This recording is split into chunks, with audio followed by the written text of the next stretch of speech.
Today we're going to talk through this college football playoff game, craft up winners on the ice, and let's cash another squad ride. This is Behind the Lines.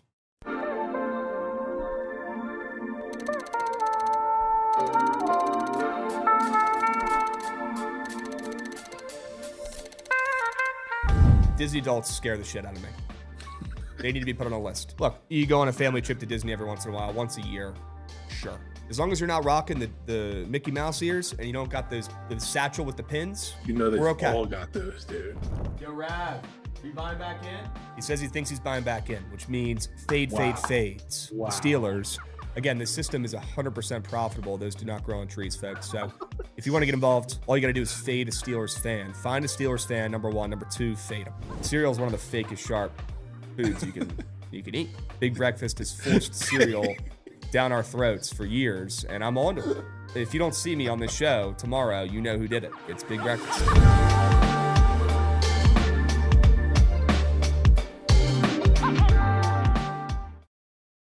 What's going on, chat? Happy BTL Thursday, episode 835 piece. As always, hold the fry, joined by your two hosts, Krabs and Jovan, presented by Bookit Sports. If you are not using Bookit Sports, you have rocks for brains. Download Bookit Sports right now and start tracking your bets over there. Start using the feed over there. Start checking splits over there. There's literally 100 features on that app that I use every single day. I wake up in the morning. First thing I do is check Bookit. Last thing I do before I shut my eyes and get some shut-eye, get my beauty sleep, I check Bookit. I check the splits. I check what people are betting, and I fade really shitty bettors on that app. Go check out Bookit Sports. Start using it every single day. Right now, hurry up, go, go, go. Make a difference. Don't just sit on the sidelines this year in the Big 2-6. Go out there and do something. Go download Bookit right now. Hurry up. Go. Jovan, how we doing? Happy Thursday. Doing great, Krabs. Juiced up for the playoff. Sure. Semifinals. We're going to break down that puppy. I would love to get a prize picks lineup in that puppy as well. I had a problem today. I got too many prize pick squares that I like. Okay. So that's actually a good problem to have, but that's also a good thing for potentially crafting up a college football playoff lineup. That's huge. As well. So That's huge. I'm excited to attack the day. Chat, how we doing? Happy Thursday. I do have the YouTube chat pulled up as well right now. Can we get a YouTube chat roll call? It's been a couple days since I had this puppy pulled up. I would love to hear from some goats right now in the YouTube. Let me hear you scream. We also got a Sade Whiteman 5-unit sub whale to get the party started. Let's go, Sade. Attaboy. Let's go, Sade. Attaboy. Always leading us off. Appreciate you, Sade. Sade, you're goated. You're him. Or as Goots would like to say, you are himmy. Himmy. W. Sade Whiteman. Appreciate you coming in here, setting the tone, batting lead off with a 5-unit sub whale. YouTube chat, what's up, goats? We got Band, 69 Nice. We got Zachary Mower. We got Blake Buckles, Stanley Kubrick, Zachary Mower again, W's, Caleb Schultz. We got Spencer Bisk in the Twitch chat as well. Dropping a resub, W. Spencer Bisk. We appreciate you, Beast. It ain't much, but it's honest work. He says, hotty toddy. That's where you lose me, Spence. That's where you lose me, Spence. We got a Battle of Berg in this game tonight. Cannot wait to talk about it, Jovan. We got Cincy JJ. That's your guy. Cincy JJ getting involved. He says it's the Rebs. Very popular pick. Hey, sticking with me. Very popular pick. We got Just not Jovan. popular. We got Mike Yovers. We got old intern Mason on Old Miss making videos saying if you're on Miami, delete your sports book. We got the whole chat subbing to say it's the Rebs. All my buddies in the group chat, I sent a poll earlier today, and 70% of them, 75% of them are on Old Miss. So good luck. Hey, You're won't gonna need need it. Won't need it. Respectfully, need chat. If you're on Miami, delete your book. If you're on Miami, delete your book. Now Goots is on him as well. Sure we can. I've been on them. Sure we I'm can. taking Miami? No.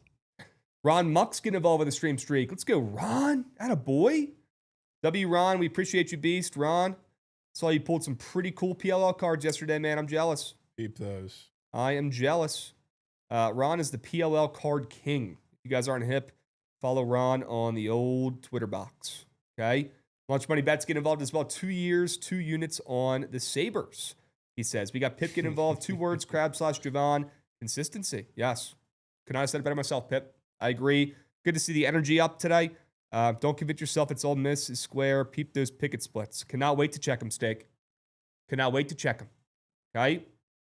God, people just keep sleeping on the ACC every single day. Dude, Every Krabs, year, like, every month, every quarter. This is the most the ACC's done since Clemson won a natty. Sleeping on the ACC. And Well, they won one playoff game. here's the thing about the ACC. We don't cheat, right? We have not paid players under the table before NIL. So it's taken us a little while to catch up here in the time of the NIL. The boosters, the alum are coming in to save the day like they're doing a VT across the boards. And the ACC is so stacked as a conference, so deep as a conference. It's like Pat Kelsey's lineup. He plays 12 guys. The ACC, anybody can beat anybody. The parity's great. The entertainment's great. Academics are through the roof, way better than the Big 12. Oh, for sure. And don't even get me started on the SEC. Academics Blow them out the freaking wazoo. way up there. But you got Duke, you got Cal, Yeah. Stanford, BT. eh, Some might say UVA is a decent school. UVA. I wouldn't, but UVA for sure. yeah. And it's about time the ACC starts getting some respect around these parts, not just in football, but in college basketball as well. The ACC this year in college basketball is insane. The ACC in college basketball, so you can make an argument that it's back with how deep the league is. Oh, yeah. Is it? Oh, yeah. Don't get me started. Is it? Yep. Let's pull up the standings. ACC college basketball standings. Duke. Do I need to sell them?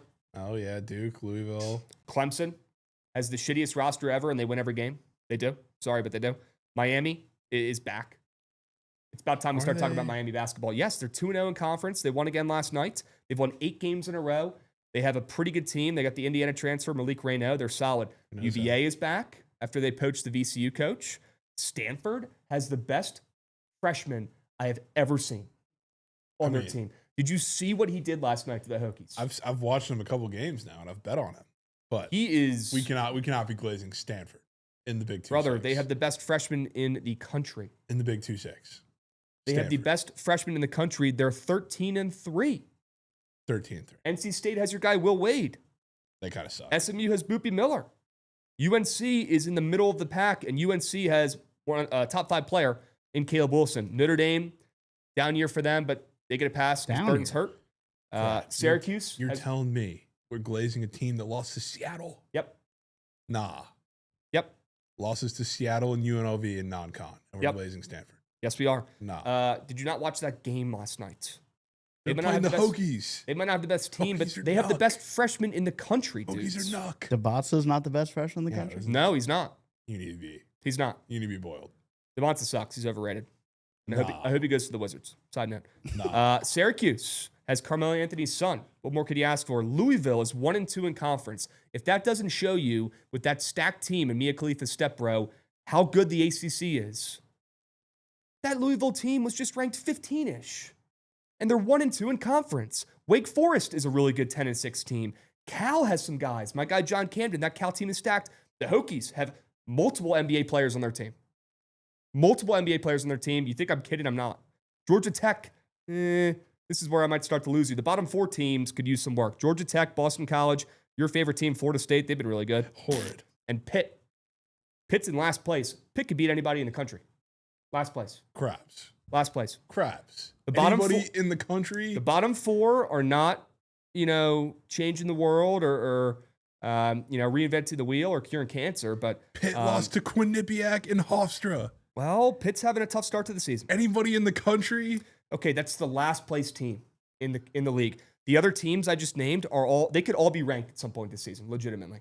Besides Georgia Tech, Boston College, Florida State, and Pitt, every other team I just named, Cal, Wake Forest, Louisville, Syracuse, Notre Dame, UNC, SMU, NC State, Stanford, Virginia, Miami, Clemson, Duke, all those teams are capable of being ranked at some point this season. All those teams are capable of making the NCAA tournament. All those teams are capable of winning the ACC tournament. It's the deepest the ACC's been in 10 years. Stacked. The ACC tournament this year is going to be cinema. Get your popcorn ready. It will be cinema. It's going to be incredible. Anybody could win. Yeah. Stacked. The deepest conference in the country by far.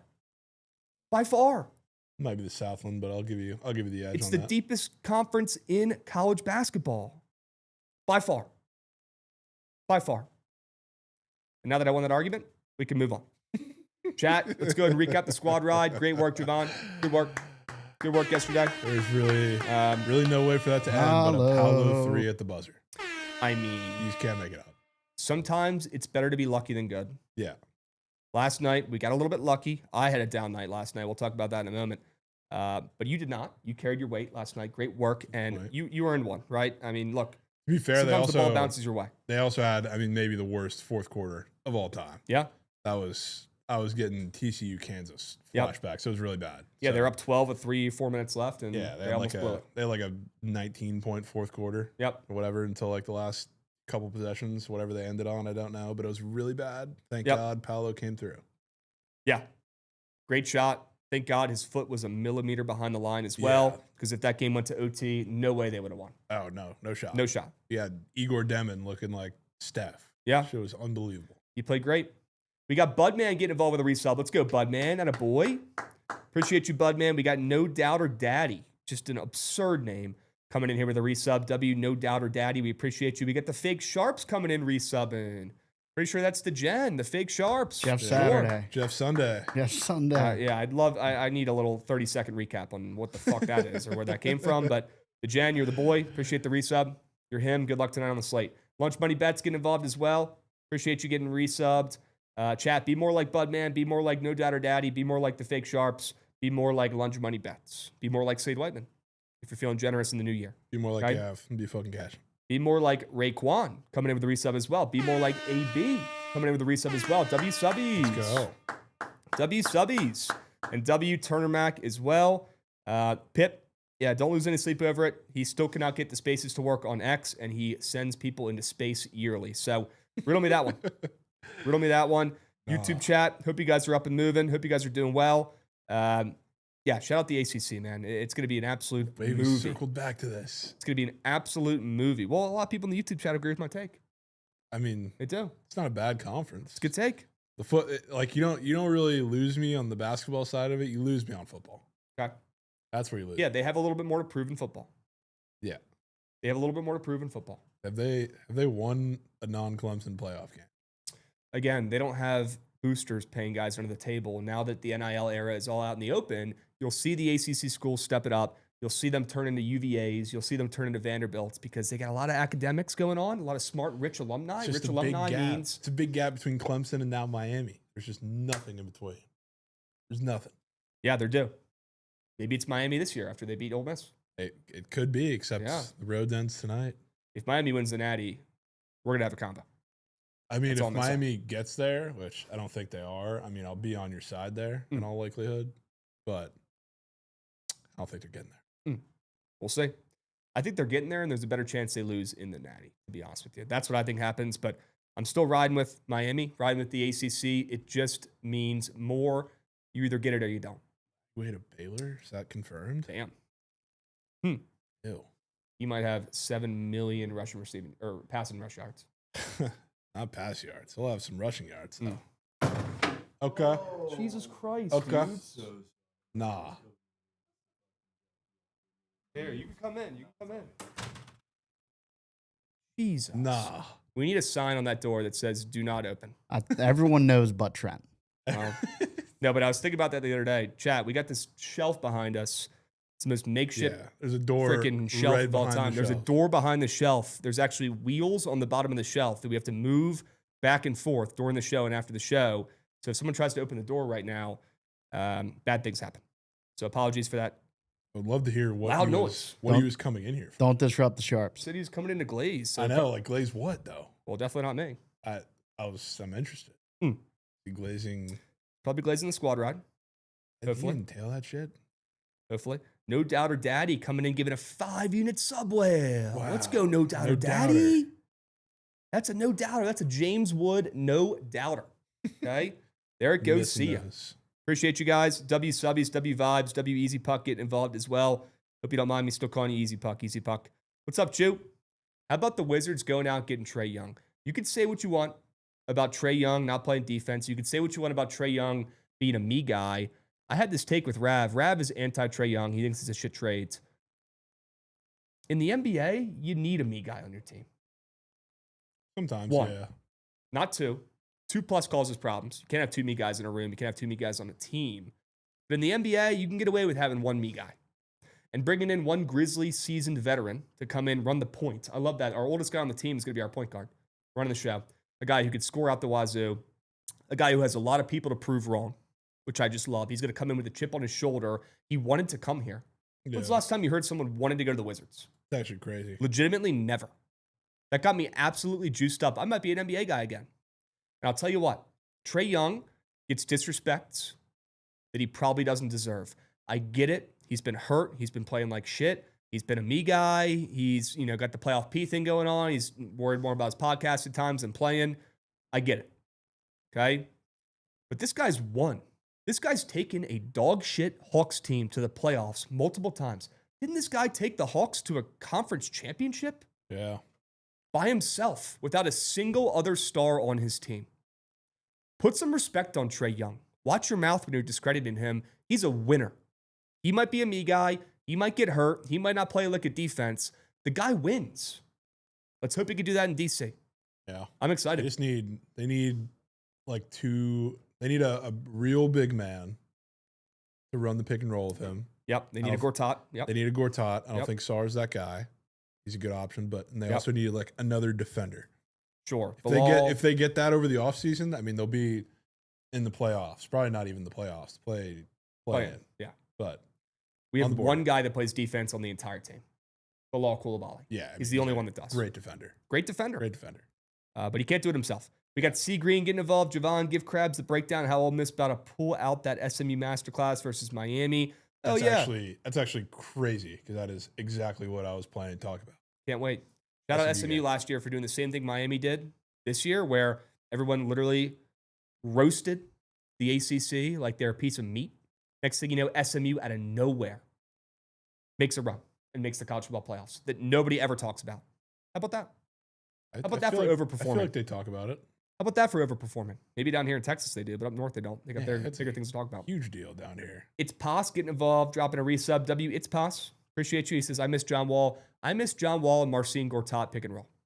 Love me a good I miss the Gortat screens, man. He was, what a guy. Somebody give Chew a 5-minute major for that one. Chew, come on, man. Not even noon. Chew, we are better than that. It's 11:50 Central Time, and you're talking about the Bella Danger. She will be in crowd, though. We're better than that. We'll be in crowd, soaked in piss. We're better than that. Probably not the first time. Okay.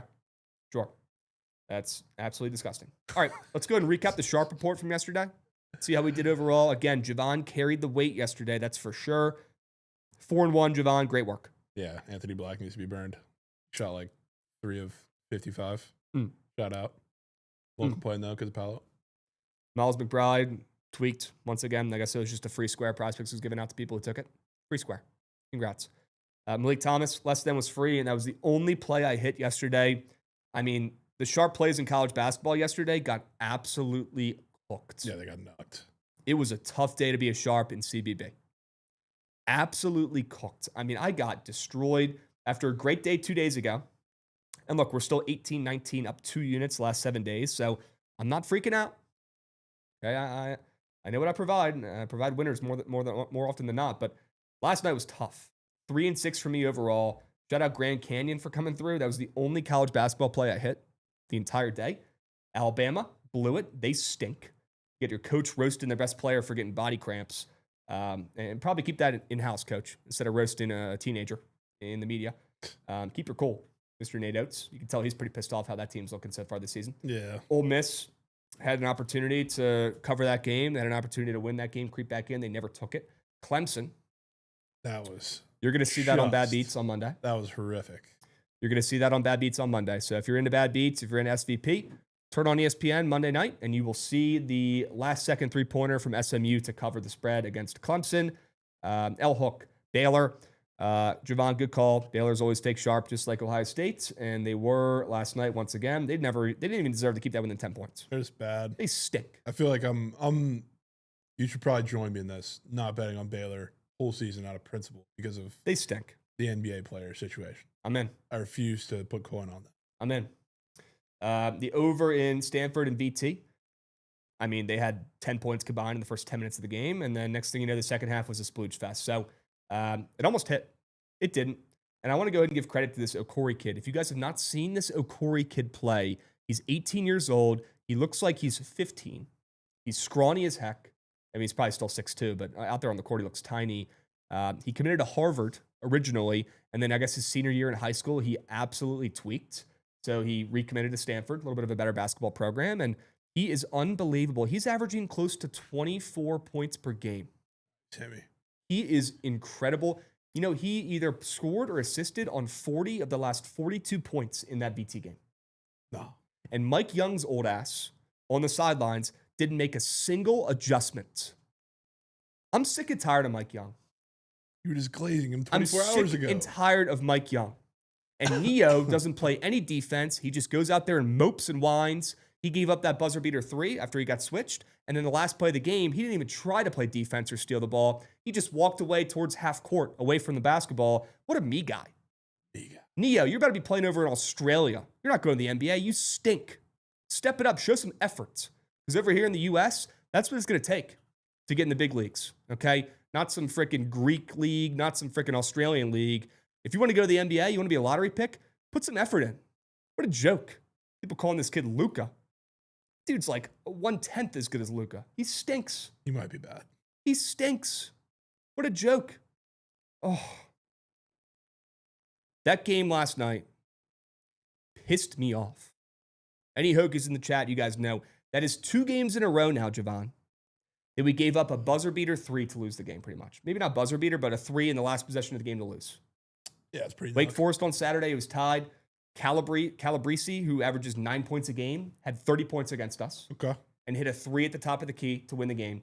Last night, I mean, that freshman who's unbelievable, hit a 3 from the parking lot. Yeah, it was from literal Nuckville. The parking lot. Nuckville. And what did Neo do? He stood there like Frankenstein. Didn't get anywhere near him. It's pretty bad. Terrible defender. And people think this guy's going to the NBA. I wonder why he's at VT. Dude stinks. What a joke. W Subbies coming in. We appreciate you guys. W follows as well. KC coming in, dropping a follow. Sammy Dat Thug coming in, dropping a follow as well. We appreciate you guys.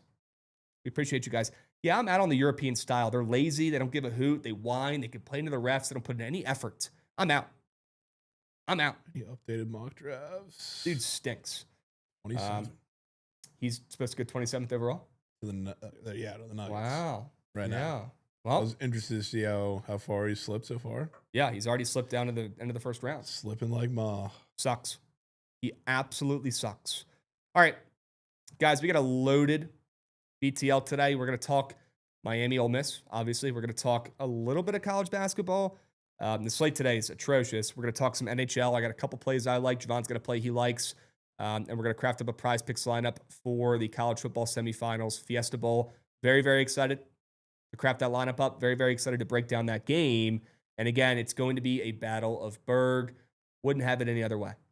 Wouldn't have it. Nope. I feel pretty good about this one, which means it's probably cake. So let's move on.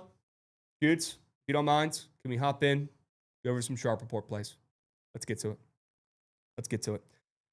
This might be a 5-unit play. Nah. I've not decided yet. I haven't locked it in yet. I'm waiting to see if they put up any goals allowed squares up on prize picks to help my argument or maybe keep me off of dropping an extra couple units. But, I do see now in Edmonton Square, Calvin Pickard, 2.5 goals allowed. Goblin. Okay. And they have Connor Hellebuck up for a 2.5 goals Goblin as well. But that one makes a little bit more sense. He's been playing like dog shit. Yeah. He's a better goalie, obviously, overall, but he's been playing. He's not been playing like it. Picard's the backup. Hellebuck is him, although he's not playing like it. Picard's playing better than him right now, although he's coming off of giving up 4 goals in his last game, Picard. So maybe not a 5-unit play, maybe a 3-unit play for Winnipeg after looking at his goals allowed squares. But favorite play of the day by far, Winnipeg. Jovan, this is the worst stretch of hockey we've seen the Winnipeg Jets play ever in their lifetime. Yeah. I saw that on ESPN the other day. That's not just made up. That's not just coming from me. They're in the worst 10-game stretch of their franchise history. They haven't won a game in 10 games. Clown show. Joke. Well, tonight, Jovan, they are barely an underdog against one of the better, more fun, more trendy, more public teams and best players in the NHL on Edmonton, Connor McDavid, and the Edmonton Oilers. That line looks a little short to me. Winnipeg is, after a great start to the season, they're down to 15, 21, and 5. They're playing Edmonton, who, sure, Edmonton's not playing their best right now, but this is a team that's been in Stanley Cups in recent years. This is a team that has the best player, debatably, on the ice in the entire league. I don't care if they have their backup goalie in. Winnipeg is playing their worst hockey ever in franchise history. And I've seen some dog shit bettors on some of these tracking apps taking Edmonton, coming off a win. Give me Winnipeg, 3-unit play. Lock them in responsibly. Tail for 1 unit if you're into that type of thing. No more than 3 units. Okay, responsible betting. Cash this puppy with me on the ice. Give me the Winnipeg Jets to get it done, get off the schneid, and end their cold streak tonight. Certainly. I'll keep it on the ice. We can save the talk for right after this for Ole Miss Miami. The Devils. Mandatory bet. After I'm sure a lot of you noticed or saw the last game. 9-0 loss for the Devils where they had 44 SOGs. They kind of controlled that game to a T, but it was obviously because they were in a fat losing game script. But 44 SOGs, nothing to show for it against an absolute Sorokin masterclass. Now they get to go face one of the hotter teams on the NHL on the road in the Pens, who are playing incredible hockey right now. They really have been for like past month and a half, maybe even more than that. But they've been nearly unbeatable. Offensively, they've been pretty consistent. Defensively, though, they've been incredibly lucky. So what perfect or what better of a time than the Devils coming off of just an insanely Moose performance, easily their worst of the season against the Isles, and it would be pretty much any team's worst of the season after a 9-0 just absolute knuckening on the road. Now they're going into Pittsburgh, and they're getting a win, getting a little healthier. I think the Mac's supposed to be back today, and maybe another guy as well. But perfect spot. It was just like Krabs. Kind of been knocking at the Jets for a day and a half. Yep. I knew I was going to bet the Devils in some form or fashion. They're winning this game. Okay. Back in the Devils on the money line here. Again, another short dog, almost a favorite, right? Yeah, minus 105. Cool. Super down to fade the Penguins. I'm tailing this puppy with you. Devils coming off of 2 losses. Penguins probably the biggest overperformers right now on the ice this season, or at least one of. So I'm down to fade the Penguins. Down to fade Sidney Crosby. Back the Devils. Devs. Right? Why don't we stay on? I'll stay on the ice, and then you can go to your college basketball play. We'll save the best for last. Okay. Okay. Okay. Give me the Wild Kraken under 6. Wow. I didn't even notice you doubled up on the ice. Oh yeah, I did. Double dip. My God. Contrarian way. We got college football playoffs on today. Give me 2 hockey plays. Give me the under in the Wild and the Kraken game. Number 1, you've got a crazy goals allowed square up there for Jesper Wallstedt. Future. I'm sure Jovan knows who that is. I asked Goots who that is earlier today. He had no idea. I asked Yale who that was earlier today. He had no idea. I asked myself earlier today. I had no idea. I don't know who to compare him to, but he's like their younger goalie who's the future of the org. Wow. Yeah. But he's not been playing great. Yeah. Hasn't been too great. Yeah. I guess as of late. He's given up 4, 3, 3, and 4 in his last 4 games. Yeah. Not great. Not ideal. Both these teams have been absolutely printing overs, Jovan, so far this season and recently as well. You got Minnesota that's hit at least 5 overs in a row. Seattle's hit 3 overs in a row. Seattle's also a covering machine, so I certainly would lean Minnesota to win this game as well. But I like the under better. I mean, the fact that this total opened up at 5.5, it did move up to 6. I grabbed the under at 6, and now it's back down to 5.5. That is a ridiculously low total for a game involving these two teams that don't play a lick of defense, have shit goalies, and score a bunch, and they're coming off a bazillion overs in a row. This smells like a sharp under. I feel like Fruity would like this play as well. Reminds me of that Lightning under the other night that barely squeaked Shout under. out. Let's hope this one barely squeaks under as well. I'm seeing 5 goals in this game. And let's hope Jesper Wallstedt is on his absolute head and has his best game as a rookie. I'm assuming he's a rookie? No. Okay. He's young, but I think he's had plenty of ice time before now. Best game of the season. He's had some stints up in the NHL from the AHL. This is like his longest stint, Yeah. I would assume, in the 3 years he's been there. Okay. He's had like a couple of spot starts in this, but like this is his first like full season, I guess. And the YouTube chat is just spamming Cooper Flag as LeBron. That's just. Okay. That's just. Yep. Love this under on the ice. Wild Kraken under 6. Jovan, take us to CBB. Take it to CBB. One of my favorite things to do all of last year, especially in conference play, was go to the Big Ten and take double-digit dogs, especially around like the 10 to 15, I guess, range. Got one tonight, which this line's been bouncing back and forth. I don't know where it's going to land between like 11 and 13 or wherever it is, but I think Northwestern's pretty live in this game. I think this is going to be a lower and slower game, which that's not reinventing the wheel by saying that. It's Michigan State involved, but I think Northwestern kind of wants to play into that same exact style. So I think while they're not quite as physical as Michigan State, and they definitely have a couple turnover issues that are probably going to show itself in this game a little bit, especially against that defense. But I think they have enough to like put pressure on them, get to the rim, get to the free throw line in this one. Added to the fact that Michigan State does have a pretty big game looming, I guess, this week. Not the biggest one you could have in the Big Ten, but they do have Indiana coming into town, which is a huge game for them this weekend. But now you get to play just a weird team in Northwestern that they're always so top heavy, like scoring option wise. But it's weird that like all of the defensive teams in the Big Ten really can't figure out how to stop it. It's odd. It's like now you have, I believe, Page coming back too, which is a huge second option or third option, I guess you could argue for that offense. But he's coming back into the fold. Their offense looked pretty bad without him in those couple games, you could argue. Now you have that, but it's really just going to be a defensive game, and I think they have everything in their power and the size and athleticism to kind of hang with Michigan State on the defensive side of the ball. So I think this one's going to be close. So give me the 13.5, 12.5, whatever you're seeing now, but I got 12.5. Northwestern is another team that you should see improve in all sports in the NIL era. Yeah, okay? They've got some boosters. They got some boosters, much like Vanderbilt, much like UVA. Hate to say it, gross. But these teams with alumni with deep pockets, you're going to see their sports teams improve. Vanderbilt's a perfect example. Shout out the Commodores. Shout out Mark Byington, one of my favorite coaches in college basketball. What am I doing fading that guy? 15-0 this season with a slew of mid-major transfers. He's got 2 UNC dropouts, 2 UNC commits who just stunk it up at UNC. He snagged them, including my guy Tyler Nickel. Yeah, Put him in that boat. And he's got a bunch of just mid-major guys who've come in and absolutely gelled. 15-0 for Mark Byington. Talk about Vanderbilt more. They deserve it. Vandy sports are just stocked through the roof. Whoever is their AD should get, a triple Mega pay max. raise. Yeah, a mega max. Legitimately. Yeah, I'm in on Northwestern. Let's fade Tom Izzo. I know Goots is probably not your favorite play. It's one of Goots' 10 commandments. He never fades Coach Izzo. But Never. we'll have to break that today. No, not today. It is January. We're not breaking it today with Northwestern. I'll say that. Yeah, that's fair. All right. Against Martinelli and friends. Literally just power friendship. It's Nick Martinelli, power friendship in the starting lineup, then Arrington Page off the bench. It's the whole team. Nick Martinelli's goated. He's so good. Yep. I mean, Preston Stone made me never want to bet on Northwestern again. No, Preston Stone is bad. Yeah. He's really bad. Yeah. He's killed the whole school for me. They absolutely balled out in the bowl game. They overperformed this season once again. And they just brought in Aiden Childs. Yep. They just brought in Chip Kelly. What a horrible player. I don't know. We'll see. Trust Chip. Yeah.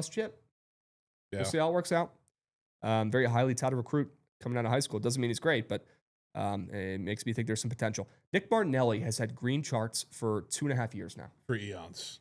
It's unbelievable. 2.5 years, Nick Martinelli. If you guys haven't watched this kid play, it's pretty much like watching Kevin Love in his prime play. Oh, not Kevin Love. More of a guard. Well, no, he plays like back to the basket a good bit. Yeah.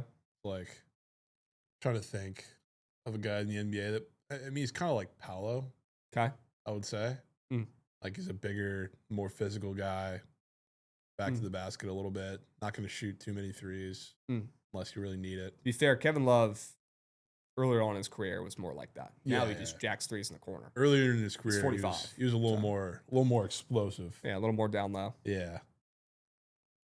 Martinelli is just goated. He's unfadable. He's got 3 squares up on the pop tab, and they're probably all going to turn green. Probably. Doesn't matter. Yeah. It doesn't matter. He's unfadable. Okay. Northwestern, I like the play. Gav coming in with a stream streak. Gav. Gav, what'd you have for lunch today, bro? Anything good? Let me know. I mean, he's on the West Coast, I'm sure. So what'd you have for breakfast, Gav? Yeah, he's still on Fruity Rock Pebbles. You got friggin' snap maps pulled up on Gav? Well, no, he's splooging for the fucking every California team. Did Gav share his location with you? Yeah, he might have. Okay. I was asking for the rock recipes. We got Danny E getting involved as well. WBTL, Trent ruined my 40-day streak. Oh, boy. Oh, boy. Sorry, Danny E. W streaks here, though. Bookit, Dean Morrow. Appreciate you, Goats. Big Dilf getting involved. Did I already shout out Big Dilf for the resub? I don't think so. Hotty toddy. That's a great question. DeGenla also coming in with the resub. W DeGenla, W Big Dilf. Appreciate you guys. What'd you see in chat? Is Waffle House considered a part of Big Breakfast?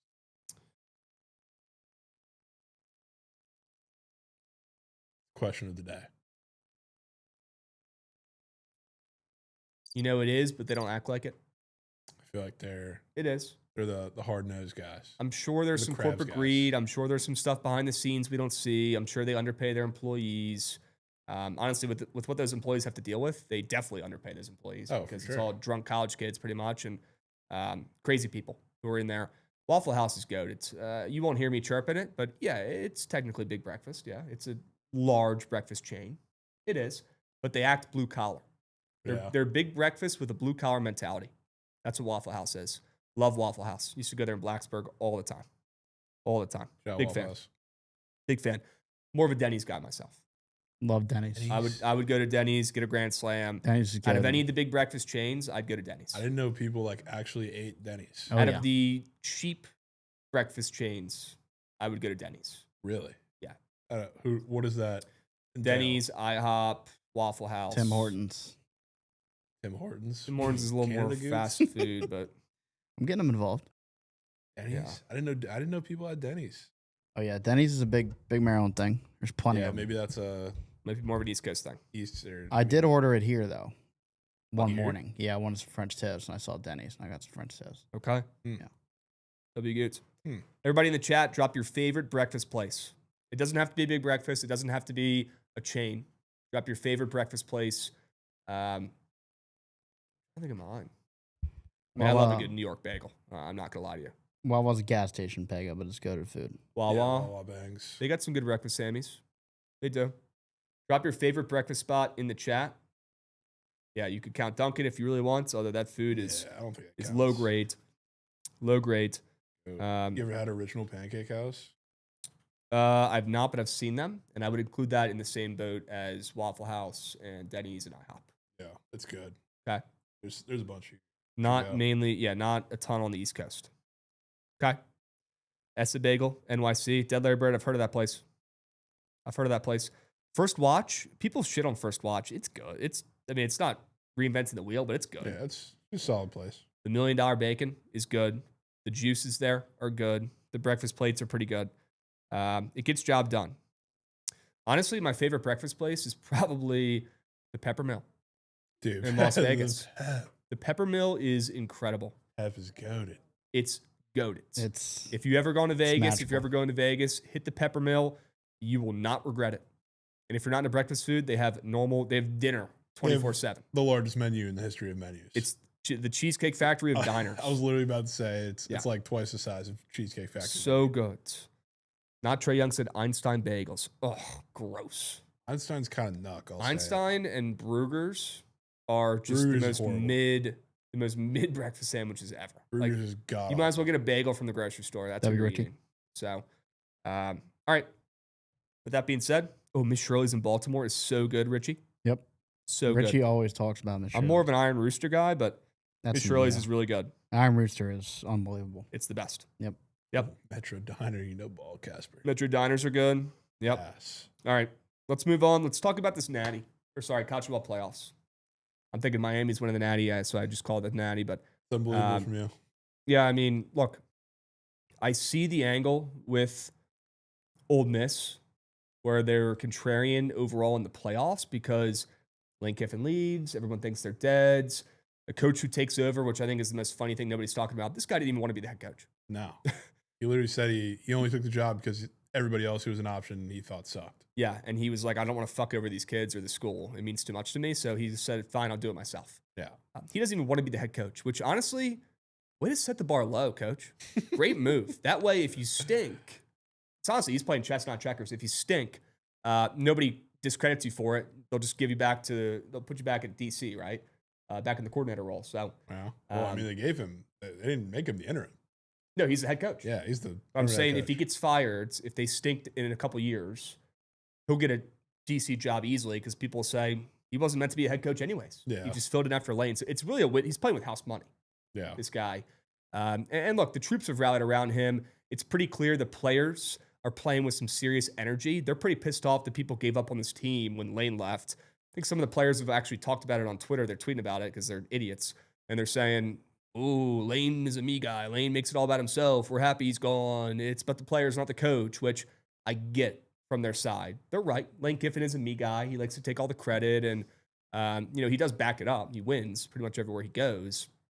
But the players are playing pissed off. They're playing really good ball right now. They're overperforming. They're over-exceeding expectations. Miami is too.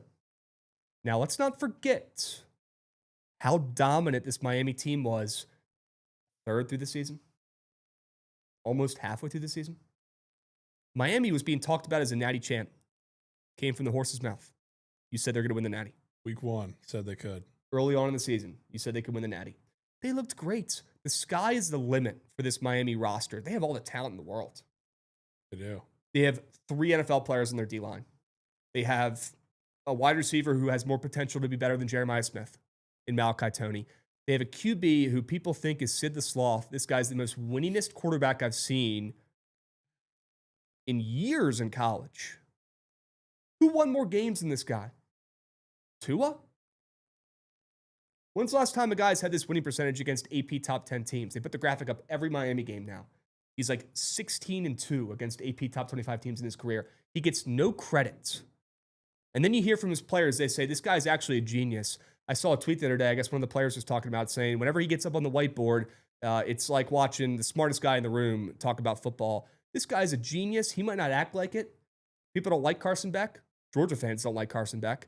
SEC fans don't like Carson Beck. This guy wins. Everywhere he goes, he wins. It might not be pretty, but he deserves more respect. And I never thought I'd say this. So does Mario Cristobal. Oh, God. He deserves a little bit more respect for what he's done this season. Squeaking this team in. People thought they shouldn't even be in the playoffs. Well, now they're here. Now they're in the semis. And I think they win this game against Ole Miss today. I think Fletcher runs the ball down Ole Miss's throats. I think Fletcher, has an absolute field day, 100-plus yards on the ground. That's why his rushing square is almost at 100 yards, which is insane. Yeah, he's going to have 100. He's going to grind and pound this freaking defense for Ole Miss. It's not good. They're average. You don't have a bad defense to get to this point. Average, mid. He's going to absolutely run the ball down their throats. It's going to be the Fletcher game of the century. And I'll tell you right now, that Miami D-line is going to wreak havoc. Let's not forget where Trinidad Chambliss came from. What a great story. What a great year. Ferris State, respectfully. I know they're one of the best D2 programs in the country. I get it. I know this kid's a winner. Everywhere he's gone, I get it. But at some point, the Cinderella story is going to come to an end. I think it's tonight. But I'm staring at a first half under, Krabs. What do you mean? Well, Trinidad's not going to score against that D-line. Fletcher's going to tick the clock the entire game. Lacey's not going to get any fucking yards. We'll talk about that in a moment. He's going to have a stinker and a half in this game. He'll be lucky to get 50 on the ground. Ole Miss, who, by the way, has played from behind in every game so far this playoffs. They're the comeback kings. They do this every game. They start out slow. They don't score for the first quarter. And the next thing you know, they splooge and come back. At some point, their luck is going to run out. Ole Miss? Yes. They won by like 40. They were down in every game so far this playoffs. They won by like 40. Did they give up the first TD against Tulane? Tulane? In 10 seconds. Yeah, there's no way they give it first. Well, maybe not against them, but at the end of the season. That was the only other playoff game. All right, let's look at their stats then, because I saw this on ESPN, so it better not be fucking wrong. Tulane? I mean, if they were down to Tulane, it was for 2 seconds. I think they were up 14-0, like in a breath. I'm going to go through and look at it right now. Let's see. Ole Miss results. Georgia. They're definitely down in Georgia. We know that. They went down against Georgia and they came back. They were down most of the game. Yep. And now my iPad doesn't want to work. I'm not giving up this argument because I do think I'm right. It might take me a minute. I don't think they were down to Tulane. Tulane. They beat the piss out of them. Tulane, they beat the piss out of. They did. Let's look at the end of the season, though. For Ole Miss in the regular Tulane season. didn't score a point till the second quarter. They had a field goal. Who, Tulane? Yes. What about the end of the regular season for Ole Miss? Egg Bowl. They were not down. Ole Miss. I'm looking at it. They probably were down against Florida, though. I think that game did get a little weird. They were. Yeah, Florida they were down scored against first. Florida. Not first, but they were up 14-10 in the second quarter, 21-17, 24-20. Yep. That one you got me. Let's go one more. DJ Fitz, one more. Definitely no Citadel. Well, Citadel doesn't give me a break. Yeah, Citadel doesn't count. And South Carolina, I mean, come on. Yeah, they beat the shit out of South Carolina. Kind of. Oklahoma, they're probably down in that game at some point. And that first Georgia game. Oh, yeah, they lost. They were down yeah, and crept back, and then they lost. Yeah. They really not trail against Oklahoma? Oh, they did. Every game, a lot of the big games, not against ratchet opponents, okay? Not against Citadel, not against Tulane without their coach. In a lot of these games, I'll rephrase. In a lot of these games, Ole Miss at some point is losing. They creep back into it. They make it exciting. They've been a very fun team to watch and follow. They've been the comeback kids. They're never out in any game. Probably a better way to put it. We got some magic. They got some magic. They got a horseshoe up their ass, right? At some point, that luck's going to run out. Could it be against this D-line? Does that make too much sense? Yeah, but it's still a Miami team that people did not give a single shot. They were plus 3,000 to win the college football playoffs. And they went down to plus 2,000. And now they're plus 300, second shortest odds to win the Natty. Now they're finally starting to get some respect because Carson Beck is a winner. And they're not even going to need him to be special today. And side note, he probably throws a pick. He has a weird pick square up there on Prize Picks. He might make a rare mistake tonight. Wouldn't be shocked. But it's going to be Fletcher. Rounded pound game. Clock is tick, tick, tick, tick, ticking. Miami takes a lead in this game. They're not going to score much. That clock's going to run out quick in the first half. And Ole Miss might not score in the first half of this game. They might come back and make it weird late. That's why I'm isolating and taking the first half under in this game. Under 24.5. I see now it's up to 25.5, 26.5 some places. Weird movement. I'll give you that. Ole Miss movement. Weird movement. I'll give you that. But still on this under. Still love this under. I think it'll start out a conservative game script from both squads. And how does Ole Miss not feed Lacey early on after how he's been playing? I don't think it's going to work. But how do they not try to establish the run in this game? Smells like an under to me early on. And then maybe Ole Miss provides some magic later on in this game. Or they could just lay Nuck all the way through. They could lay Nuck all the way through. But with that defense, I don't know. It's going to have to be Trinidad who does it. Yeah. So if you think Trinidad just goes nuclear, maybe. I think so. Okay. And I think Lacey can be fine too. Maybe he doesn't get his rushing yards, and that'll be it. But taking Ole Miss, standing on biz with Ole Miss.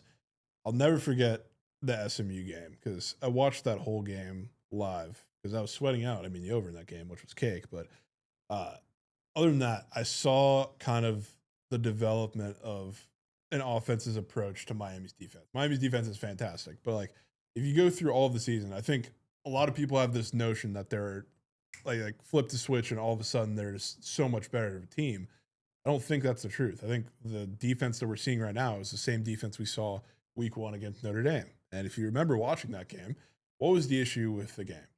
Goots will tell you, I'm sure. Notre Dame did not run the ball. They were scared to because of how good that defensive line was. And you had CJ Carr's first game. And then they could not throw anything but a bubble screen or anything at the line of scrimmage or stuff that was straight to the sidelines. The problem with that, that's what Miami wants you to do. Krabs, that's the strength of their defense. Getting in one-on-one matchups over across the sideline. They want you to throw stuff short because they'll get to it before you do. You know who else does that? As good of an offense, or I guess not as good an offense, but as good of weapons as they have to do that. Ohio State. Ohio State doesn't use the middle of the field. I kind of thought they would. They don't, and they can't. They wanted Jeremiah Smith on the outside, who he did catch, like 2 moon balls, but between him and Carnell Tate, that's really their whole offense, just like win on the outside. And their run game is their run game, and it didn't really work to a T against Miami, and obviously their offensive line is Nuck. But you know the most similar team to Ole Miss that Miami has faced all year? Who? That would be SMU. You know what SMU does and did? They use the middle of the field. They have a mobile quarterback. They run up tempo. And the way that game started, they started that game off just like Notre Dame. They threw a bunch of bubble screens. I don't think they scored in the first quarter, but a bunch of bubble screens. They didn't want to run the ball. They were trying to be conservative. They're keeping the ball away from like the playmakers, Miami's defense. Then the switch flipped, and Kevin Jennings ended with 365 yards. They could add a lot more points in 26 in overtime if they didn't fumble and throw a pick and finish drives. They had trouble doing that, but he moved the ball down the field because they started using the middle of the field. The second quarter started, they started bombing them down the seams. And I'm talking like what Ole Miss was doing against Georgia, except I was pretty impressed because Ole Miss did it one-on-one on the sidelines, which is not their game. Their game's over the middle of the field. That's why I was impressed of what Trinidad was doing against Georgia. But now, as good as Miami's defense is, you get to use the middle of the field. And there's a couple guys that I think can do that specifically. We'll talk about that when we get to squares. But you have a mobile quarterback, just like Kevin Jennings kind of was, but now you have one that can actually run for design runs and said they haven't really faced many like that all year. You have an offense that's built to use in the middle of the field. You also have an offense that can use up tempo, kind of at their discretion, to weaken the pass rush and make it a little easier to run the ball. They haven't really faced many teams like that all year, except conveniently one of the two teams that they lost to in Dallas. So I think this is a better matchup for Ole Miss's offense than people will give it credit for. And again, I respect Miami's defense. They're fantastic, but this is the most uncomfortable I think they're going to have to be for the entirety of the playoff, no matter if they go past this or not. Great solid job. Miami's had 12 sacks in the last 2 games combined. Their D-line has been grubbing. They have NFL talent out the wazoo. Let's hope Trinidad has time to get the rock out. Yeah. Middle of the field might be open, but he might not have time to find the receiver. Yeah. We'll see. We'll see. He can extend some plays. Every time Kevin Jennings rolled out in that game, he was having his way with it. Yeah.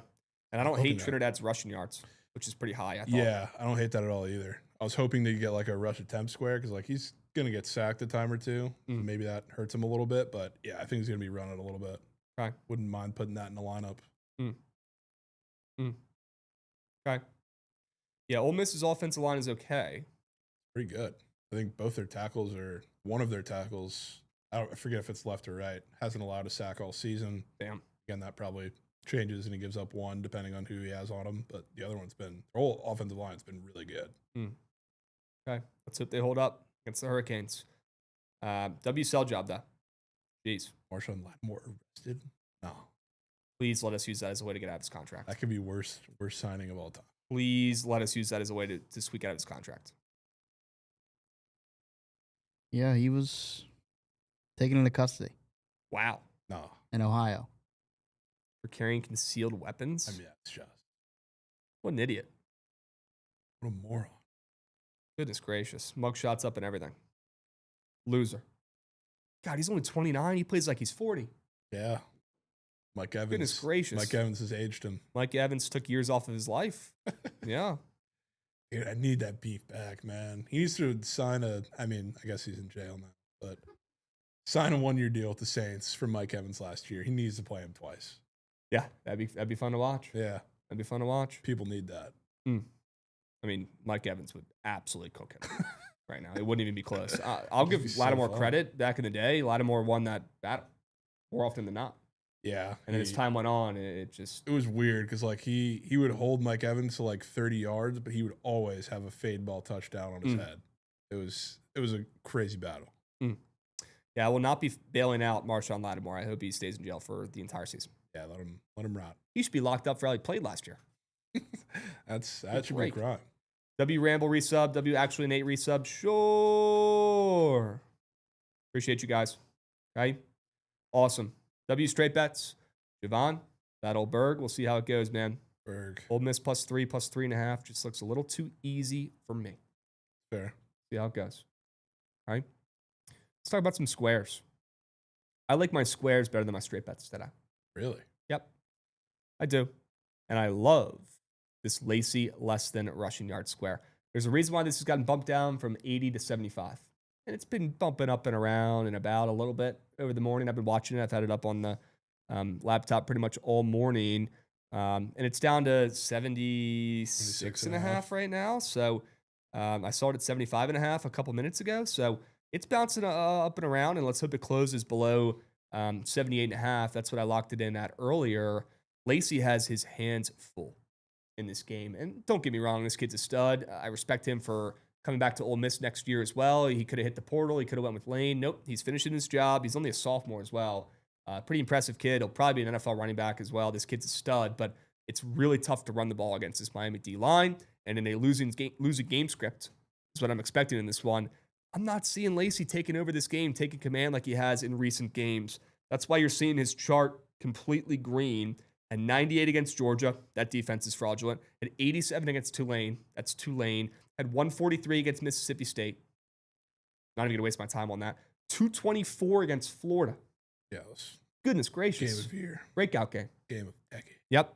He's goated. He's really good. But a brutal matchup in a game they're going to be losing where it's going to have to be the Trinidad show. Take Trinidad's rushing yards. Do not take Lacey's rushing yards. After everybody's been gassing this kid up, saying he's the truth, and saying he's going to be one of the main factors why this Ole Miss team wins this game. This is exactly when you fade, and it's a great sign seeing his yards getting bumped down on Prize Picks. So give me his less than rushing yards. I don't care what it ends up closing out. That shit's hidden. He also got fucking drilled. I don't know if people remember that on that one of the like 2 or 3 crazy Trinidad plays where he ran around the entire field, popped him a pass for like barely getting the first down. He got drilled and hurt after that. Like, I assume he's going to do anything to stay in the game and be getting as much bell cow work as possible. But I wouldn't be shocked either if you see, like, I don't think Logan Diggs, or I forget the other running back's name. I don't think they got a carry last week. Might get a couple this week. Pringle. No, that's Miami. Oh shit, my bad. Talking about. Oh yeah, they don't even have it square. They don't even have it square up. Well, yeah, they like don't get carries. They didn't get carries last week. They did against Tulane, I'm pretty sure, because they were up $1 billion. But I wouldn't be surprised, especially if you're going up tempo and they're just in the game, if they get a couple of Kawan's carries today. Okay. Yep. W comment here from Lefty Fan 24. Krabs unreal beat for Clemson -4.5 last night. Oh, also, how the fuck does VT blow that game?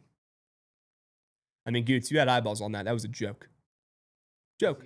Oh, yeah, it was a joke. That was bad. Joke. They were up 13 with 3 minutes left. Yep. They found a way to blow it. And to be honest, Stanford didn't give a hoot about that game. They weren't pushing tempo. They weren't trying anything different.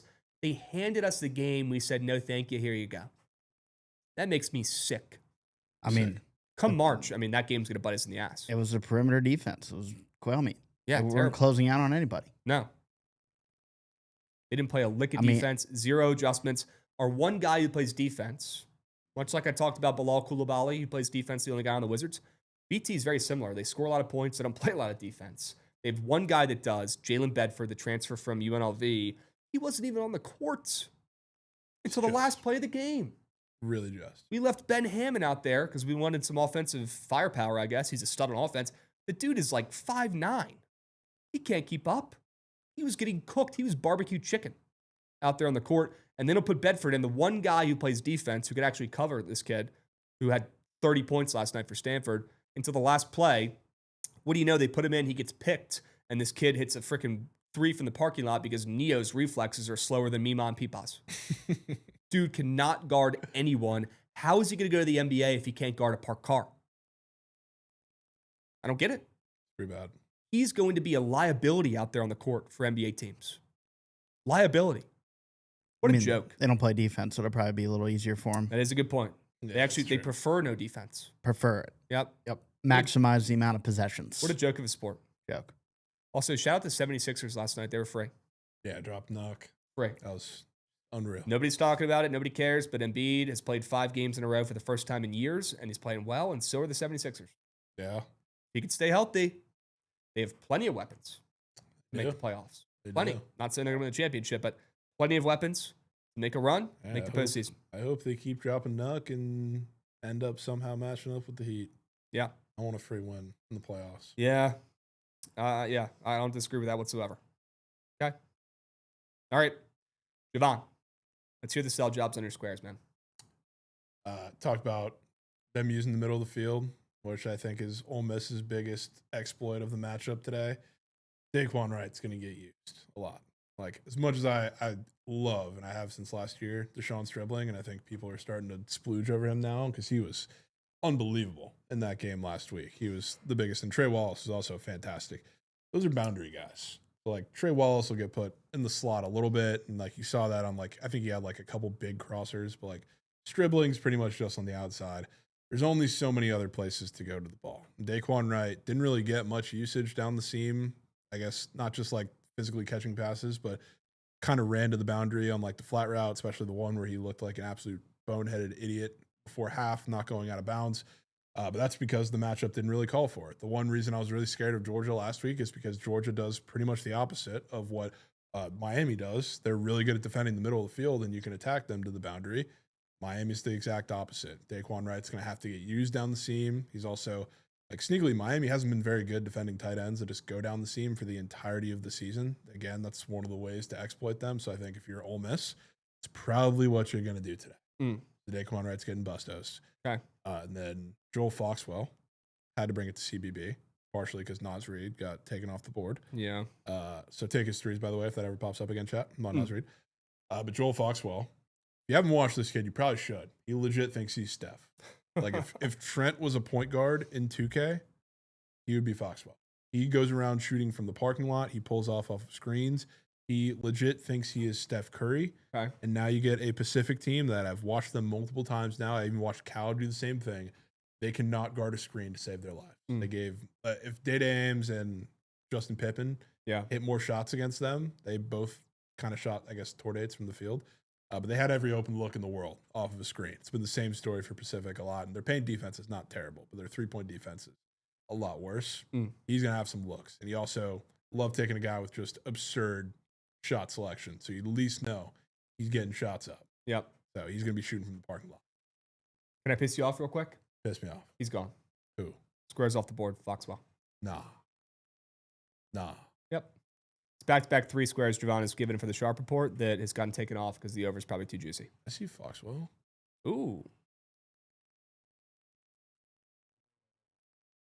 No, Right. no way. Daquan Wright.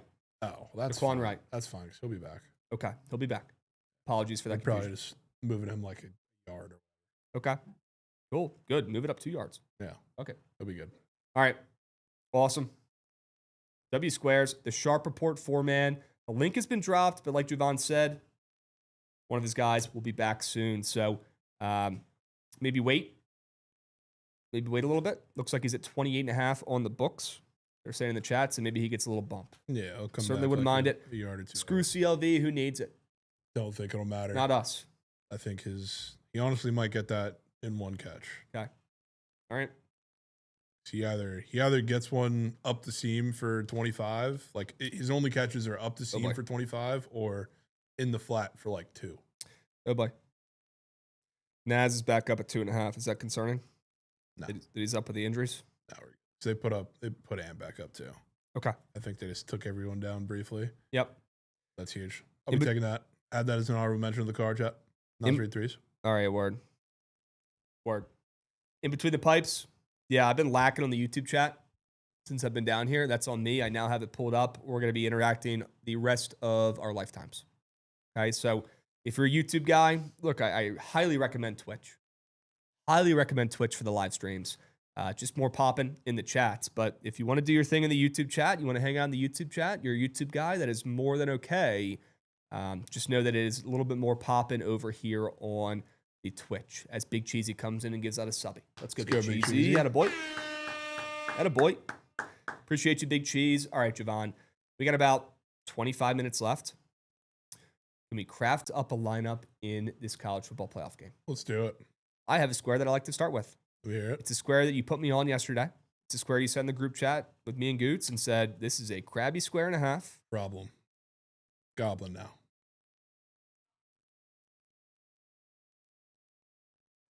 Yep. So you do that one. Wasn't it at 7.5? I don't think so. Let me see. I can look from screenshots. Yeah, do me a favor and check that. Chat, if you, I guess you don't know what we're talking about. We're talking about Lucas Carnero kicking points. It was By the way, 6.5. It was 6.5. Yeah. W's. He's, by the way, Justin Tucker in his prime before the Baltimore situation. Yeah. At the Spas. He is Spas. Unbelievable. He was kicking field goals last game that were good from 70. Dude, like all of them, I was like, for sure he's got to miss one of these. So, yeah, you know what he's about to do tonight. He's about to miss a field goal. You know what he's not going to – he might not kick field goals. Ooh.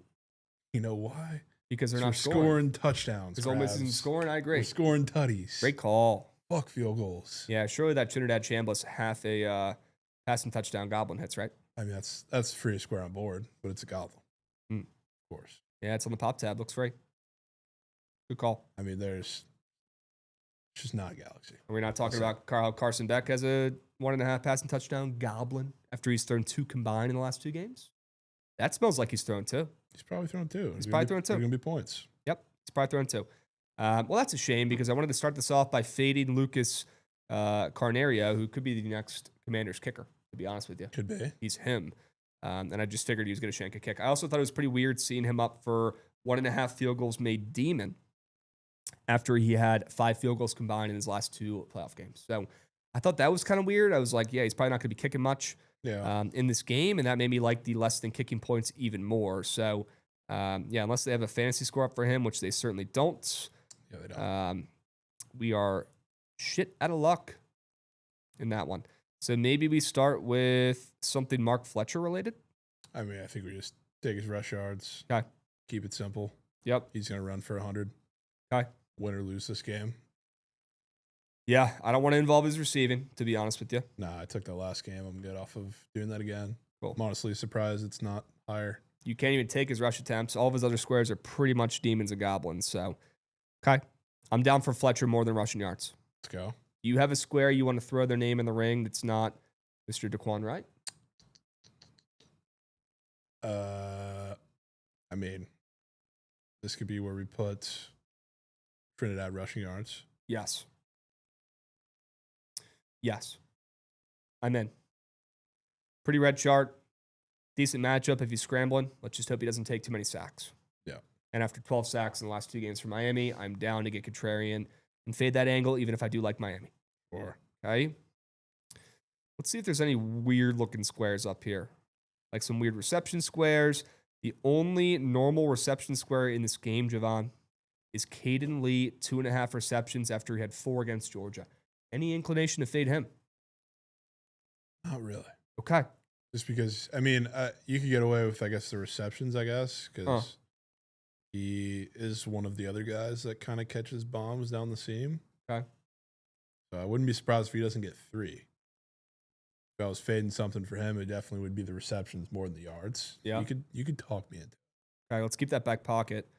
You think it's weird there's no Fletcher longest rush square? Is he about to break one like Derrick Henry? Probably. Okay. Yeah. They have a Kwan Lacey one.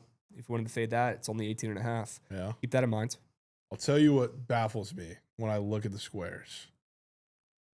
The fact that Trinidad's pass attempts is not higher. That is incredibly confusing. 32.5 after he had 46. It's now like it was by the time the game started, it was 34.5 against Georgia. I don't understand that. Okay. Especially if Miami wins the game. There's not a world he doesn't throw 33 times. Right. So you want to take the more than. I'm just saying. You want to square up and take the more than. I mean, if we don't think Kwan Lacey is running, what are they going to do? That's the script I like, but you worry me a little bit when you're saying you can't believe it's so low. I can't. That makes me feel like it's low for a reason. It's probably going less than. If it's going less than, there's not a world Miami wins the game and he doesn't throw. Yeah, that scares me a little bit. I know. That's more what I was pointing out rather than saying taking it. That square scares me a little bit. Okay. Well, we can always circle back to that if we want to get weird. Let's look at some receiving yards. Like, is Alex Ballman making a catch? He's up for 6.5 yards. Is Caleb Odom making a catch? That's a square that I could certainly get down with fading. I mean, look, Krabs so square. green, Mr. Caleb Odom. 3.5 receiving yards. Come on now. I mean, that is just. We might have to just put that in here for the vibes. It's just. Would you rather fade Alex Ballman or Cade Odom? I mean, you're already taking the tight end for Ole Miss. Taking the other tight end. So let's fade the backup tight end. Perfect. We could do that. Okay. Ballman too. Ballman's weird because he and Lofton, like they also have 2 tight ends. Lofton was up, and I don't know what the story is with him. Maybe it doesn't even matter, but he was up for like 12.5 yards when the lines or the squares first dropped, and he's gotten bumped down to half of that. So like one of them's probably getting their line or getting their square. It's not that bump down Lofton. It's got to be. Okay. All right. A couple other squares that caught my eye. I don't really want to take this, but Carson Beck pick square after he's only thrown 1 in the last 5. Now maybe that's people think Carson Beck sucks overall. Yeah. So maybe that's why they're putting it up, and maybe they're still going to get more plays on the more than there. But the chart says it's a less than, which certainly scares me. There's also that Carter Davis 1.5 field goals made squares, which I thought was pretty interesting and could be a decent look to fade as well. I don't know if you have any thoughts on those. Yeah, I mean, I don't hate the Beck pick. It has been bouncing back and forth between Demon in regular square. Now it's regular square. I don't know. I'm looking at the regular square pick squares have been printing in late bowl, big bowls, I guess, / playoffs. Okay. There's one that is just absolutely hitting. Mm. There's only one other option as far as regular squares. Mm. I think I want to save it for tomorrow. Okay.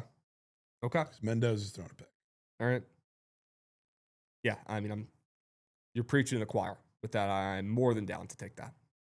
More than down. I would love another Miami square to round out this format. There's Jamar Brown, 11.5 rush yards. We could fade him. That doesn't even give us any negative correlation. Yeah. And he's been, honestly, pretty fucking good. But again, at this point, they might not be able to afford putting him out there. And even if Miami wins, it's probably not going to be a blowout. It's going to be more of a low-scoring, close game, in my opinion. So that's something to keep in mind. And that certainly looks like an easy more than on paper with how much Ole Miss's rush defense is getting destroyed in the media. And people are roasting it and saying that's, the one way Miami's going to win this game is Mark Fletcher. And I actually agree with that. Interesting square. Looking at rush yards fades, I'm surprised you didn't bring up Carson Beck yet. Ooh. He was Lamar last week. Okay, now we're talking. Nowhere. And if, again, I don't know, we're not on the complete same page with it as far as what the defense will do, but, if the defense is as nuck as I think a lot of the Miami bettors think it's going to be, why would he be running? That one feels right. That one's right up your alley. That one feels right. I'm in. Yeah. What do you guys think about this lineup? Mark Fletcher, more than 95.5 rush yards. That's our square play. Trinidad Chambliss, more than 25.5 rush yards. Caleb Odom, less than 3.5 receiving yards. And Carson Beck, less than 3.5 rush yards. Question, though. A lot of rush yards. A lot of rush yards, and we also have, I feel like we can both go to the grave with Mark Fletcher and Carson Beck. We literally have 2 sharp port squares on Ole Miss. Why would we not just put them in there? And make it a 6-man, or? No, just those are our 2 Ole Miss squares. Oh. You're getting cold feet on Trinidad and Caleb. Not getting cold feet. It's just we're betting on the whole game. Yeah. Whole team. Yeah, my brain was let's do the sharp port lineup, and then let's do this as well. But if you'd rather just go all in? I think we go all in. Wow. Okay. Yeah, that's fine. I could side piece the Trinidad and Caleb. You would rather go Lacey and Daquan Wright. You're feeling pretty good about him? I think we just... Is he back up on board? Yeah, yes. It's bumped him. Cool. All right, that's fine. We'll keep those other squares in mind, chat, that we talked about. I think we run the ball with these 4. Okay. I'm down to play the others, too. I'm trusting. A billion lineups. I'm trusting. Okay. Let me put these puppies in here real quick. Cool. Do we have too many rushing yard squares? We might. But, it's 2 less thans and a more than, at the very least. What else are you going to take, really, too? Yeah. Yeah, Malachi Toney is a name that, interests me a little bit. But probably too super good for you. Yeah, and one of the squares I liked for him was the rushing yard square. So it doesn't really help us too much. All right, let's stick with this 4-man. Let's go Mark Fletcher, more than 95.5 rush yards. Carson Beck, less than 3.5 rush yards. I like that correlation. Kawan Lacey, less than 76.5 rush yards. That square's hitting. And Daquan Wright, more than 26.5 receiving yards. 4 plays, 4 winners. Makes a move. I'll drop the link for you guys here in 1 second. Okay. Demon guys for this game. I absolutely need that. Happy belated birthday to Lamar, by the way. How's he celebrating? You mean the guy who got your coach fired? It wasn't him. It actually was. No, it wasn't. Read the news. Did you see Schefter's quote? Read the news. Did you see Schefter's quote? Read it. Did you read Schefter's news? No, I didn't. Adam Schefter. What did he say? He said he doesn't believe any of the things that people are saying. He said people were going to his office crying, saying goodbye. I'd like to see that quote. Okay. I'd like to see it. Okay. Because I don't know how that slipped through the cracks. I don't know. Maybe do your research. Ooh. It's not always something bad in the organization. It's just time to move on. It wasn't Lamar who like said fire him, but it was Lamar who played like Lamar repeatedly in big situations that kind of contributed. When they asked Lamar after the loss, do you want to play under Coach Harbaugh next year? And all he had to say was yes, even if he was lying, because that's what you do for your coach. That's what you do for your teammates. He had the weirdest, longest answer of all time. They asked him that they asked him that before the game as well, and he said absolutely. So, okay. Yeah. Maybe he was just pissed off then. I mean, yeah, when you're interviewing a guy after missing out on the playoffs, he's going to be a little pissed off. Sipping the margaritas during the divisional round. Thank you. W Cranny Bets, get involved with the resub. Let's go, bros. Happy New Year, W Cranny Bets. Appreciate you, Cranny. You're him? Getting worried there. I thought the subs broke for a sec. Didn't see one for a while, so appreciate you there. W Cranny Bets. W Goots. W Ravens. Cranny Bets. Very curious to hear where Harbaugh ends up, to be honest. Gonna go to Miami. Dude, that's the least appealing job in the NFL. I mean, he has the most connections there. He's not going out of Florida. He's buddies with the GM or owner. I forget. One of the two. GM. Yeah.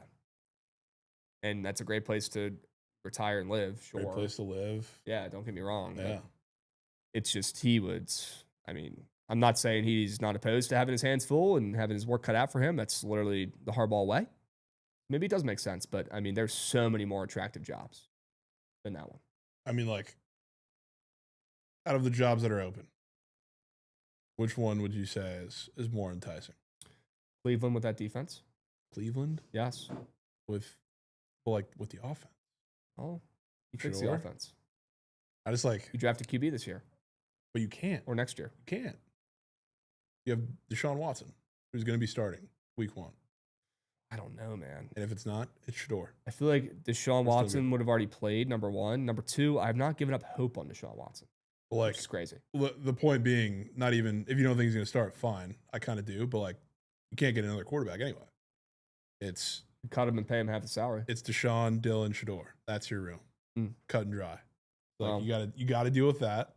If you're the Giants, I mean, Giants are probably the biggest argument you can make. You have Dart and Scatabo and a little more to work with, but yeah, I wouldn't want to work for that organization. Atlanta has no cap room because they have Kirk and they have Penix. That's a hell situation. Yeah. Miami's not terrible. Miami's roster is old.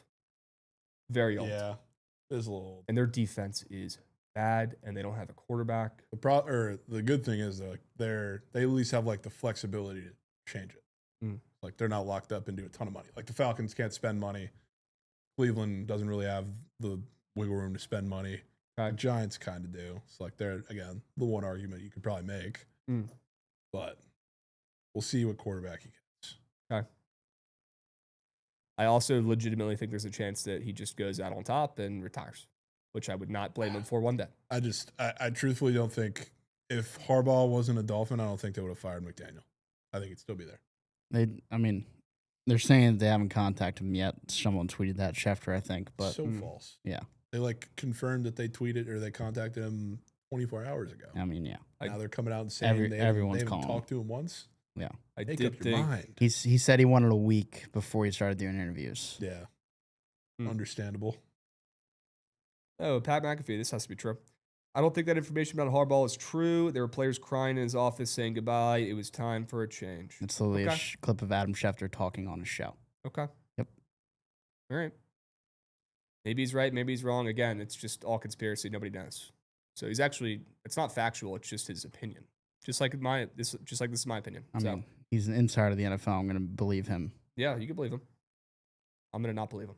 And then we're going to go about our day. Yep. Cool.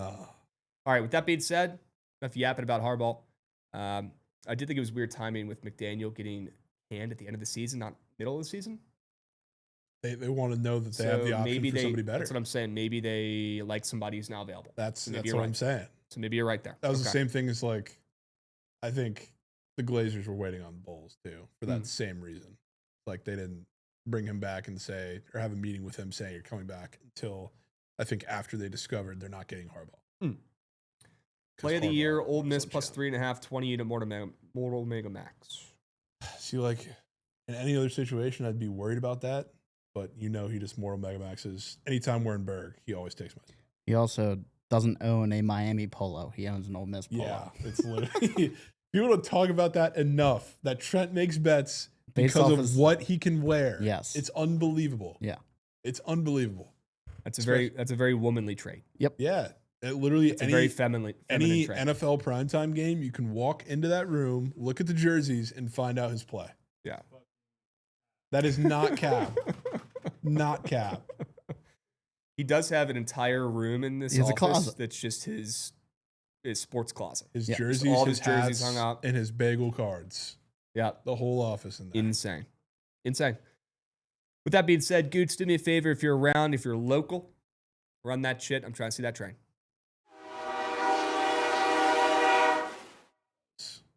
That was a great train. W Squad ride yesterday. Jovan carried his weight. Great work. Great job voting, chat.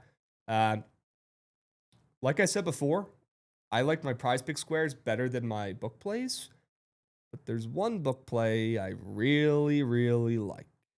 And I would like to go in. And you haven't said a peep about it, which means you don't like it. Okay, and that's okay. No, that's not what it means. Everyone is entitled to their own opinions. That's not what it means. All right. But Jovan hates to play. I think I'm gonna put foot down here and put it in there. I don't hate the play. I hate the teams in this game. I felt like I've bet the sharp side on between the Oilers, Jets, even like VGK can be involved. The Wild sometimes are involved. It's always this short line, short game that I hate. Okay. But I have no problem with the play. I think that's a winner. Okay. Then we can double up on the ice with the Devils. Okay. Devils. Okay. Winnipeg, ML. Devils, ML. Let's see where the juice is these days on those plays. Devils Winnipeg hasn't moved. Like -105. Devils are between even money. Yeah, both those have not moved at all. Cool. All right, we got those two plays. I love my under on the ice as well. Keep that back pocket just in case. How much you like Northwestern? I like Northwestern quite a bit. I'd be down to toss them in there. Getting an extra point now. Unless that scares you. Oh boy. 13.5. Oh boy. We didn't really go. Not much else on the CBB slate. There's some really bad bettors taking Northwestern. I think maybe we let that splooge off to the side, and if I'm wrong, and if it hits with ease, it's a win-win. You can tip cap that. It's a win-win. Tip for you. All right. We could just run 2 plays, 2 winners. Just determining we're on the ice. Or we could put the Wild Kraken in there, under 6. 3 ice plays. 3 ice plays for the college football playoff semifinals. That sounds like a BTL move to me. Yeah, it does. What do you think? We can't put anything in the CFP game in there. It's all Berg. No, we can't. It's all Berg. We can't. You can put that under and it's hitting. That's a Miami. Or are you talking about NHL? NHL. Yeah. Okay. We can leave the weirdly increasing first half under. We can leave that out of this. Yeah. Right? Any under is basically a Miami bet. Yep. And an over is Ole Miss bet. Yep. 3 plays, 3 winners. 3 plays, 3 winners. 3 plays, 3 winners, 5 minutes, hurry up, go, go, go. 3 plays, 3 winners, 5 minutes, hurry up, go, go, go. Winnipeg Jets on the ML. I've got 3 units on that puppy. Devils ML, Javon's favorite play, and the Wild Kraken under 6. Maybe the nastiest play. Well, no, Winnipeg's the nastiest play on the ice. The nastiest total on the ice is the under. These teams have been printing overs in their last couple games, and I'm not sure why this total is at 5.5, to be honest with you. Pretty weird with some goalies who are playing like shit. So, yep, 3 plays, 3 winners on the ice. A very BTL move here, folks. We've got 3 hockey plays when we have a college football playoff game tonight. W. Goots dropping the linkage. Great work. What if I told you, Krabs, there also happens to be 3 hockey games tomorrow? Ooh. And if the Jets happen to lose today, let's fucking go. You can take them tomorrow at plus Chig at home against the Kings. Plus Chig Okonkwo? Plus Chig Okonkwo. I'm in. Winnipeg Jets. And tomorrow it'll be a 5-unit play if it loses tonight. Just Martingale the Jets. 2 words, Chad. Martingale. Look it up. Google it. W. Nerfy Chad, get involved as well with the resub. Just got to make sure this isn't the D-backs. No, I don't do that anymore. Nerfy Chad, F Big Breakfast. Could not agree more myself. W. Nerfy Chad, thank you for resubbing. Yeah, Madul Towson has just lost their fastball, man. It's sad to see. It's sad to see. I think Coach Scary has lost the locker room. Those kids do not give a hoot. And thankfully, I was rushing before BTL today. I said I was going to lock in Towson. I never got to the window. So I honestly feel like I'm already 1-0 today. Not locking that in. So Spain PNR as well. Get involved with a resub. You guys have 3 minutes left. Hurry up. Go, go, go. Get your votes in. We've got the link in the YouTube and the Twitch chat. If you want to go vote, go to the Bookit BTL X. Everybody right now, hurry up, go, go, go. There are hundreds of people in here right now watching, and we only get 100 votes per day. That means there's hundreds of me guys in here who don't want to vote for the squad ride for some reason. We want every single person in here voting for the squad ride. Don't be a me guy. I'm talking to you. Get involved. Vote in the poll. Right now, hurry up, go, go, go. Don't be a me guy. Go out there and do something in 2026. Take the reins, take command, be a doer. Don't be sitting on the sidelines. Take command and get your vote in. Hurry up, go, go, go. You got 1 minute left, maybe 2. Lock in your squad ride vote. We got 3 plays, 3 winners on the ice. Winnipeg Jets ML, Devils ML, and the Wild Kraken under 6. W plays, W ice talk, W stream, W college football playoff tonight. Very excited for Battleberg. We will be live on Sweats tonight. Please get involved. Okay? We'll be live on Sweats tonight. Okay. Yep. With the Trent side. Super rare. Cannot confirm that, but I'm assuming so. Yes. No, yeah, we confirmed. He said he's going to be here for every sweat this week. Wow. Which I'll believe when I see it. What are we setting those odds at? I mean, I like the confidence and I respect the comment. Got to still be plus money though, right? Probably plus check. Yeah. I'm taking that. He seems motivated right now. He does. I think he also, he's trying to figure out streaming situation. So this is his stream appearance for the week. I hope he's spending some time thinking about what he wants to do. Yeah, he's thinking. Streams and not just sitting out there. No, we were talking about it, discussing it on Sweats last night. Okay. Seeing what the chat. I heard you discussing if I lived in the past, what players and teams I'd be fading. That's my favorite brain rot arguments. Hilarious. Literally. Babe Ruth season long under home runs. Babe Ruth under. You have Barry Bonds less than fantasy score or HR every single day. Oh, would have bet on the Bills in 4 straight Super Bowls. I know. I would have lost the house on the Bills. Literally the house. You would have had. And one of them was against the Commanders too. I would have nuked the Bills. Yeah, you would have piss nuked them. What are the other ones we say? Jordan Pippen combo under in the Olympics. Okay.